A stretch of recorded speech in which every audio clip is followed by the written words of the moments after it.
Antônio em Contexto. A informação que forma e informa.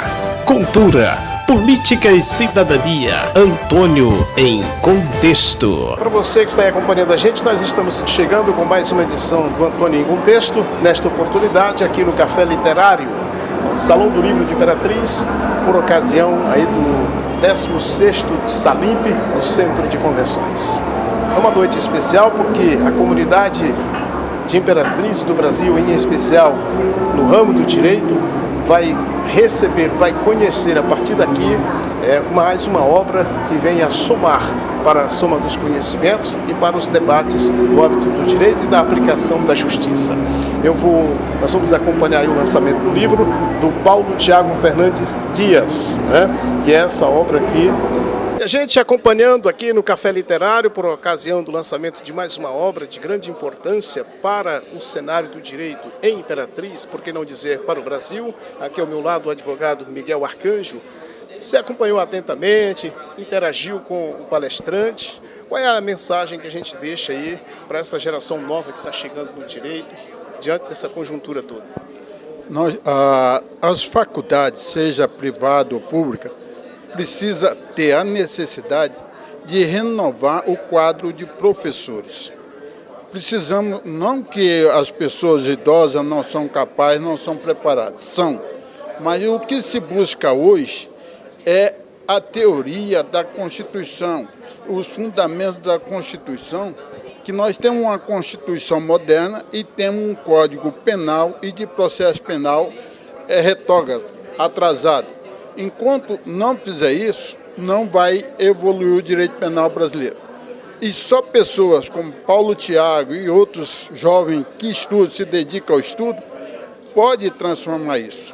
Respeito muito os professores antigos, mas entendo que a renovação dos professores será essencial para que se venha a público um Código Penal e um Código de Processo Penal renovado que compactua, que seja conforme a Constituição brasileira, porque aí nós teremos um direito penal moderno, onde a presunção de inocência será respeitada, a condução coercitiva, a prisão temporária e mesmo a prisão preventiva tem que ser barrada. Isso são condições últimas para que se use desses mecanismos para prender uma pessoa. A busca pela verdade tem que ser feita antes da decisão, antes da prisão. Não se pode prender para investigar. E nesse ponto, o Paulo Tiago foi muito bem no seu livro e na sua palestra aqui.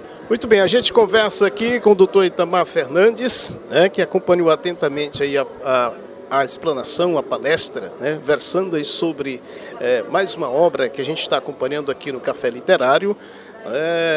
Claro que quando se fala de pai, é importante que se diga: o filho, a esperança dos pais é que dê sempre bom orgulho, orgulho positivo para os pais. E eu percebi aqui na sua intervenção, na conversa, que está com essa sensação de orgulho positivo.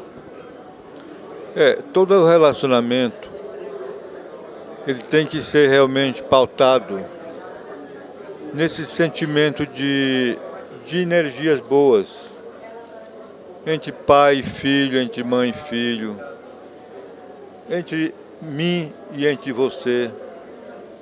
Porque se nós não tivermos assim uma energia boa num relacionamento, seja ele qual for, o êxito desse relacionamento será realmente ruim, ou será nenhum.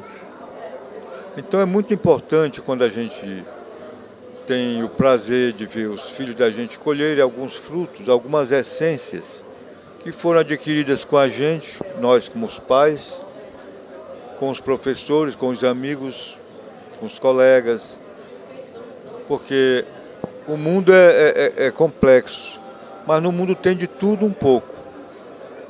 Nós temos que saber exatamente orientar nossos filhos. Aquilo que eu disse realmente para o meu filho é o seguinte: que nós vivemos numa sociedade do ter.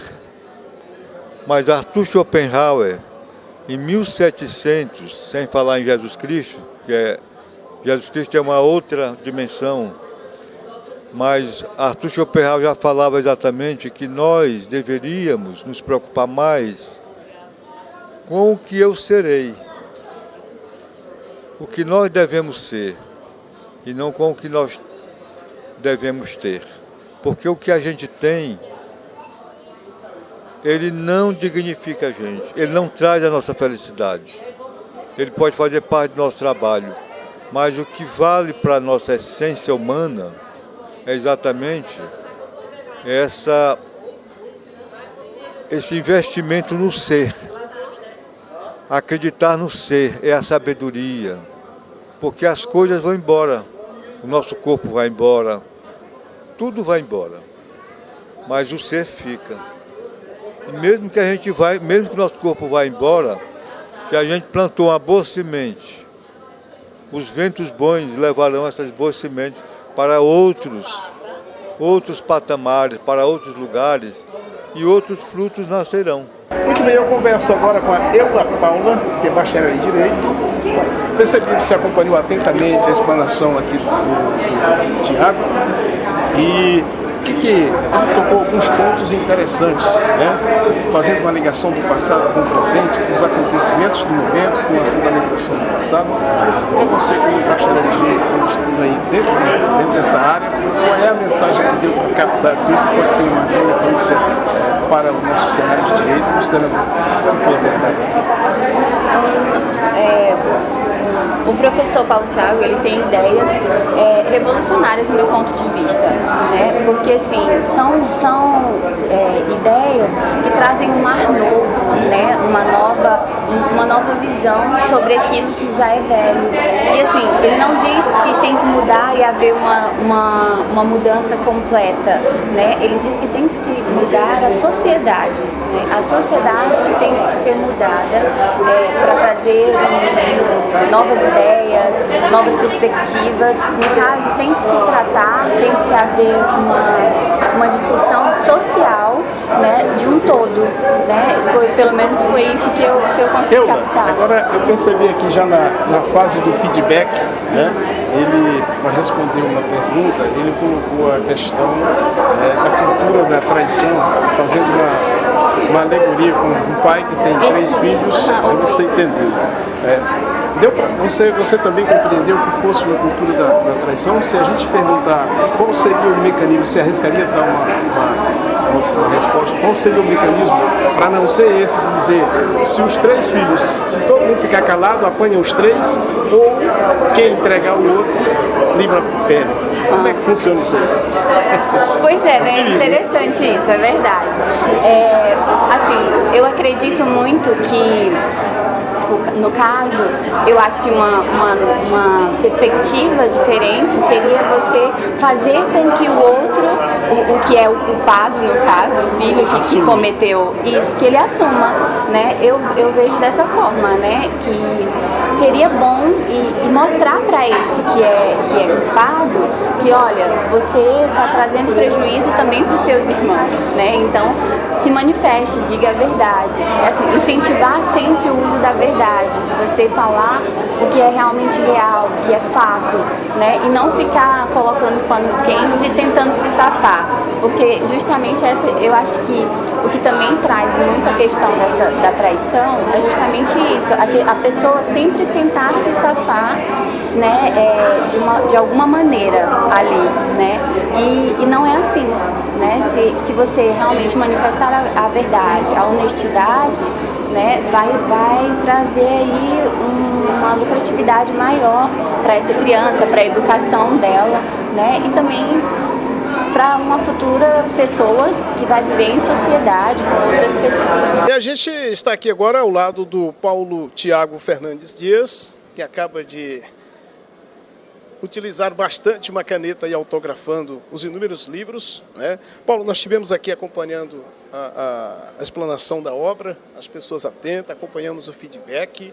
E o que a comunidade de Imperatriz, em especial a comunidade do direito, seja aquele que está entrando agora no curso de direito, seja aquele que já está, pode esperar dessa obra? Muito obrigado, quero parabenizar toda a organização do Salimp e dizer que o meu trabalho ele busca um diálogo entre todos os personagens que atuam no sistema de justiça, principalmente o criminal, defensores, acusadores, promotores, investigadores e magistrados, enfim, toda a sociedade que respira e tem interesse num processo penal um pouco mais democrático, um pouco mais próximo do espírito ideológico da nossa Constituição. E o meu trabalho justamente busca esse diálogo, não impor um determinado caminho, mas tentar chamar todos que atuam, que legislam, que julgam, para que a gente possa encontrar esse caminho e se afastar ainda mais dessa perspectiva autoritária que ainda predomina na nossa rotina forense.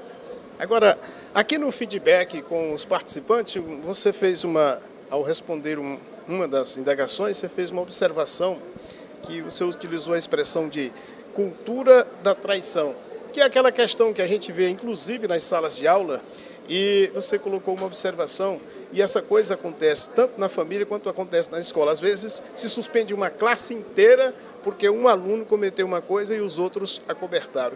Aí você, com esse tipo da chamada delação premiada, que propriamente dita que a linguagem seria essa, qual seria o jeito certo, ao invés de punir, o pai punir os 3 filhos porque um fez o feito e os 2 acobertaram, ou qual é o caminho aí nesse sentido? A tua pergunta é muito feliz, principalmente porque nós temos em nosso ordenamento jurídico, a partir da premissa constitucional, de que a pena não deve passar da pessoa que foi responsabilizada pela prática de um fato penal. Mas, em contrapartida, existem outras sanções anexas, por exemplo, que são impossíveis de não serem empregadas a uma pessoa. Então, vejam, quando você prende uma mãe que está grávida, e essa mãe acaba dando à luz dentro de um sistema carcerário, eu posso dizer que aquela criança não está sendo punida? Esse é um aspecto, que a gente mostra como a realidade ainda está longe desse olhar constitucional, como nós temos que trabalhar. Sobre a questão da expressão que eu utilizei de sociedade de delatores, o Instituto da Colaboração Premiada ou da Delação Premiada, como a legislação trata, ele não é novidade. Nós temos já alguns exemplos, inclusive dia 21 de abril é feriado no nosso calendário, justamente porque Tiradentes foi alvo de uma espécie similar de delação premiada, foi traído por Joaquim Silvério, e eu acho muito perigoso que o Estado se apegue a uma medida antiética. O Instituto da Traição ou da Delação Premiada é um instituto de antiético porque ele vai premiar o traidor. Então, seja entre pessoas que participam de organizações criminosas, seja entre demais integrantes de outros grupos, organismos, não é saudável que a gente tenha esse tipo de meio de obtenção de prova ainda mais evidente. Eu vejo, e aí me aproximando de uma leitura que já venho trabalhando, dialogando com outros doutrinadores, inclusive internacionais, que ao invés de se investir em mecanismos de inteligência que procurem colocar o Estado um pouco mais à frente das organizações criminosas ou demais corpos voltados à prática de crimes, a gente se apega a uma novidade que é velha e acaba se tornando aquilo como a nova coqueluche, a nova moda. Não vejo com bons olhos os retornos, entre aspas, que esse instituto, que vem sendo utilizado com muita vulgaridade, vem trazendo para a nossa realidade. A decisão de pronúncia baseado no Indulto Pro Societate, um estudo crítico sobre a valoração da prova no processo penal constitucional. Aí, mais uma edição especial, tanto aí do nosso Antônio em Contexto, contribuindo aqui para a cidade de Imperatriz, para você que nos acessa onde quer que se encontre. E é isso, importante, mais uma obra aí para a moçada que está estudando, para você que mesmo que não esteja fazendo curso de Direito, vale a pena conferir essa obra do Paulo Thiago Fernandes Dias. Antônio em Contexto.